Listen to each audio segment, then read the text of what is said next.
ফেব্রুয়ারি মাসে আর একটা জেনোসাইড, তাও আবার জামাতের মুখ থেকে আসা, এটা কিন্তু একটা ভেরি অ্যালার্মিং। জামাতের বোধহয় কেউ একটা বলছে যে ওই দিন যদি গণভোট না হয় বা গণভোট ওই দিন হয় একই দিনে, তাহলে জেনোসাইড হয়ে যেতে পারে। রাজনৈতিক বিশ্লেষকরা যেমনটি বলছেন, একই দিনে গণভোট এবং নির্বাচন আয়োজনে বেশ কিছু চ্যালেঞ্জ দেখছেন তারা।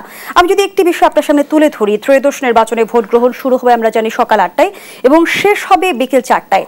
8 ঘন্টার হিসেবটা যদি আমরা মিনিটে করি, দেখা যাচ্ছে 480 মিনিটে একটি নারী বুথে 500 জন এবং পুরুষ বুথে 600 জনকে ভোট দিতে হবে এবং সেক্ষেত্রে ব্যালট থাকবে দুটি। কতটা চ্যালেঞ্জিং? অনেক চ্যালেঞ্জিং। এখানে তো কোন এক রাজনৈতিক নেতা, জামাতের বোধহয় কেউ একটা বলছে যে ওই দিন যদি গণভোট না হয় বা গণভোট ওই দিন হয় একই দিনে, তাহলে জেনোসাইড হয়ে যেতে পারে, এরকম একটা কথা জামাতের আমির এমনটি বলেছেন। হ্যাঁ, জেনোসাইড হতে পারে। এখন জেনোসাইড তো আমাদের 1971 সনে জেনোসাইড হয়েছিল, আর এখন পর্যন্ত হয়নি। তো সেক্ষেত্রে ফেব্রুয়ারি মাসে আর একটা জেনোসাইড, তাও আবার জামাতের মুখ থেকে আসা, এটা কিন্তু একটা ভেরি অ্যালার্মিং, সবার জন্য অশনির সংকেত। আমার কাছে মনে হয় কি জুই, যে ডক্টর মোহাম্মদ ইউনূসের উপরে বোধহয় কালো জাদুর ছাপ পড়েছে। কেউ হয়তো তাকে বান বা জাদু টোনা করছে আর কি। এই ভদ্রলোক যা কিছু করে সবই এলোমেলো হয়ে যায়, উল্টো হয়ে যায়। তাদের চেহারাও নষ্ট হয়ে গেছে। আপনি দেখেন কত আদর করে তিনি আবার এই আলী রিয়াজ সাহেবকে বাংলাদেশে মন্ত্রী পদমর্যাদায় আবার নিয়োগ দিলেন। ও মা গড, নিয়োগ দিলেন, বাংলাদেশে এসে তিনি তার পলিটিক্যাল বিষয়াদি দেখবে। এখন আলী রিয়াজ সাহেবকে নিয়ে এত সব দুর্নাম, এত সব বদনাম সারা বাংলাদেশে হয়ে গেছে। ডক্টর মোহাম্মদ ইউনূসের আপনি দেখেন বেচারা খুব কষ্ট হচ্ছে না? তো এরকম আসলে প্রতিদিনই একটা না একটা গজব, মনে হয় কেউ তাবিজ করছে, মনে হয় কামরূপ কামাখ্যা থেকে কেউ জাদু করেছে, বান মেরেছে, অথবা কালো জাদু করেছে। নচেত আমাদের এই সমাজে প্রতিদিন একটা করে প্রাকৃতিক দুর্যোগ, একটা করে রাজনৈতিক দুর্যোগ, সামাজিক দুর্যোগ, অর্থনৈতিক দুর্যোগ মানে তছনছ করে দিচ্ছে। এই সময়টাতে খুব বেশি মানুষের হয় কি, মানুষের যখন খুব অ্যালার্জি হয়, চুলকায়, তখন দেখবেন যে একজন স্বাভাবিক মানুষ, ভদ্রলোক মানুষ, তার খুব চুলকাচ্ছে। সে এলোমেলো করে একবার ডানে যাবে, একবার বামে যাবে, একবার কাত হবে, এখানে চুলকাবে, ওখানে চুলকাবে, কথাবার্তা একটা এলোমেলো ভাব থাকবে, চারিদিকে যাবে, খাম করবে, এরকম একটা ভাবসাব। সরকারের অবস্থা হয় কি, এই সময় ইলেকশন করবে, ইলেকশন না করে তাদের নানা রকম চুলকানি দেখা দিয়েছে।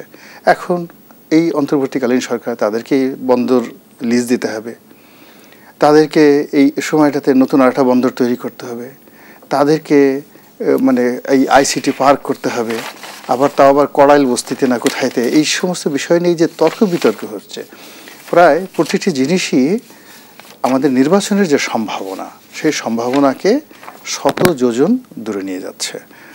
ফলে সরকার আয়োজন করছে, একটা দেখলাম যে হাস্যকর, কি একটা বিজিবি বা একটা আইন শৃঙ্খলা রক্ষাকারী বাহিনী, তারা নির্বাচনের দিন সেই ক্রিমিনাল ধরবে যারা ভোট ব্যালট ছিনতাই করেছে।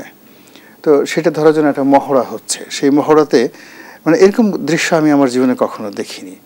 ভোট কেন্দ্রে ব্যালট বাক্স ছিনতাই হচ্ছে বা জাল ভোট দেওয়া হচ্ছে বা অন্য কোনো বিশৃঙ্খল পরিবেশ তৈরি হচ্ছে, এটা ধরার জন্য অগ্নি নির্বাপনের জন্য যেভাবে মহড়া দেওয়া হয়, সেনাবাহিনী যেভাবে যুদ্ধের মহড়া দেয়, ঠিক এইভাবে সেই ভোটকে কেন্দ্র করে মহড়া দিচ্ছে। এবং সেটা দেখে আমার এত সুন্দর, আমার মনটা ভালো হয়ে গেছে। আমি অনেক দিন যাবৎ হাসি না, কিন্তু ওদের এই দৃশ্য দেখে আমার ভীষণ রকম হাসি পেয়েছে। এর কারণটা হলো, আমাদের এই সমাজে দেখবেন যে যারা খুব ওভার অ্যাক্টিং করে, যে কোনো সময়টাতে ওভার অ্যাক্টিং করে, সেই ওভার অ্যাক্টিং করতে গেলেই তারাই ধরা খায়। ধরেন আপনি নাচতে জানেন না, আপনার খুব বাদ্য শুনে একেবারে নাচুনি বুড়ির মতো মনে হলো আমি আজকে নাচবই, একেবারে নাচতে গিয়ে দেখুন হঠাৎ করে পাটা ভেঙে গেছে। আপনি কোনোদিন গাইতে জানেন না, হঠাৎ করে দেখলেন যে সারে গামা বলতেন, এক গাদা কপ মুখের ভিতরে এসে একেবারে সামনে আপনার টেবিলের উপর পড়ে গেল। আপনি বুঝতে পারেন ও ওভার অ্যাক্টিং। আপনি যেটা পারেন না সেই জিনিসগুলো আসলে আপনাদের করা উচিত না।